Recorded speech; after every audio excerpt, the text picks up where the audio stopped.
Shalom.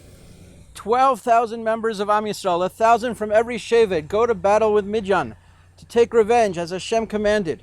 And they're very successful in the battle. So successful, they kill all the men, including Bilam. And they capture all the women, all the children, all their cattle, and all their possessions. They take it all, and they bring it back to Moshe Rabbeinu. And this is all described extensively in the Psukim. Why do we have to know all that? So Rashi tells us it's so that we know they were ksherim v'tzadikim. The people involved were ksherim v'tzadikim. They brought it all back.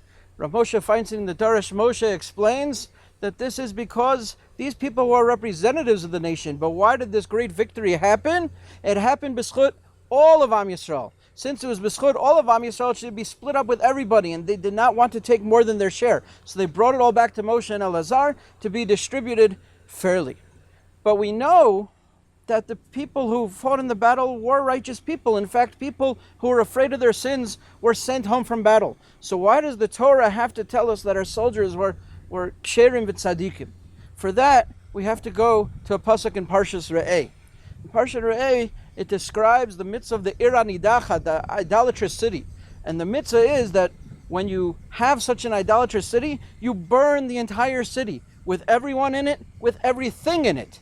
All of that. And the pasuk tells us, it's in Devarim Yud Gimel,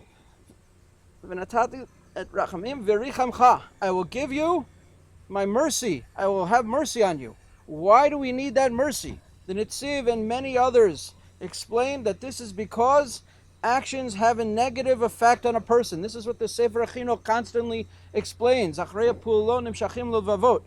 What we do has an effect on us. That's why the Torah gives us mitzvahs to act kind. If we act kind, we'll end up being kind. And the contrary is true as well, the Averos. If we act unkind, we'll end up unkind people. So says the Netziv, that's what the mitzvah of Ir HaNidacha was.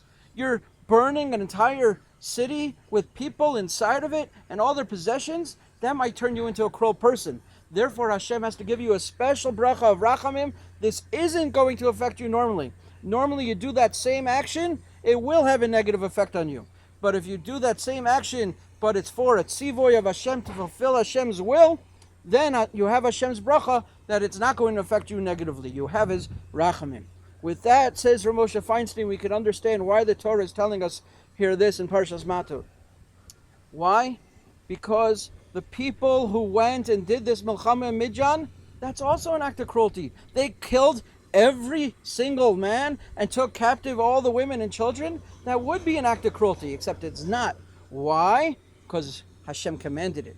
It's a fulfillment of Avodas Hashem, the tzivoy of Hashem, and therefore they also have that bracha, says Rav Moshe Feinstein. It's also not going to affect them negatively. So we always have to remember that when we're doing mitzvahs, that gives a positive influence on us and our midos and our character traits. And when we do averos, unfortunately, it has a negative influence. So I leave you with the bracha of the Netziv in the next pasuk in Parshas Re'eh.